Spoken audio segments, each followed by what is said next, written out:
Hi, Chris Herring from the Wall Street Journal.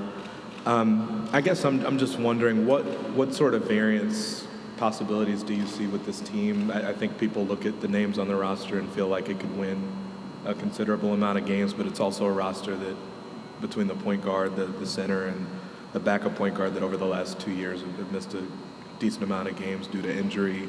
How much did you guys factor that in when you were building the roster, and kind of what level of variance do you feel like there is, or in terms of the injuries these guys have had?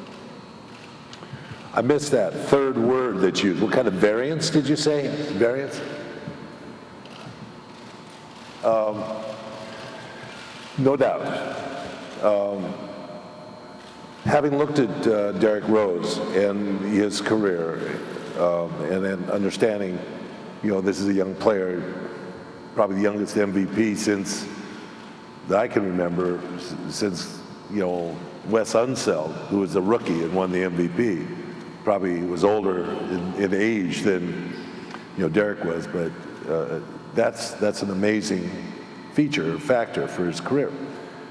But last year he had a situation where I thought he was coming back healthy and had the occipital eye injury that kept him out of training camp. He couldn't do any work, had to come back and wear a mask with blurred vision to start a season. I thought that really colored his season, and that he was healthier than everybody was making giving credit for. This is a young man. I mean, the players we have brought on are all young men, even though they've had some injuries. Noah's one of the older guys, and kind of the gramps in this group. But his injury was a shoulder injury, which is repairable. And what we look for in this business is what happens with the foundation, the legs.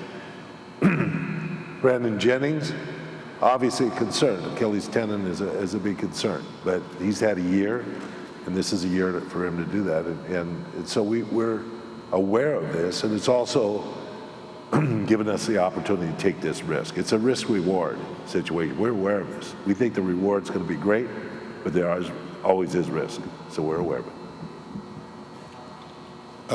Phil and Steve, what are you expecting from the European player Kuzminskis? What could you tell us about him, and why was Courtney Lee such a priority? I'll handle the Kuzminskis. Mindy. No, Kuz. You're going to call him Kuz. Kuz. Or Kuz. We felt like we needed an agile, mobile three that had some ability to shoot distance, spread the court. He represents a player that's probably going to take, acclimating to the NBA. We understand that, but we also think it gives us another opportunity to play smaller, quicker, wider extension of spacing, and provides an athlete that I think people are going to enjoy watching play. Courtney Lee? Yeah, and Courtney was a guy that was at the top of our list from the beginning, and we like the idea that he was the competitive nature that he has as a player, the idea that he comes into a game wanting to defend the best perimeter player on the opposing team, and we needed that kind of defensive energy, his ability to make shots. He just was a guy that is an all-around player and someone who has a history of starting in this league. I think when we looked at our team last year, when we looked at our roster, did we look down and say, okay, we have all these guys are legitimate starters in this league, and one of our goals was to come away with, when you look at this group, we say everyone, they have a place in this league as a starter, and Courtney definitely fit that bill for us, so he was really important to us from the start.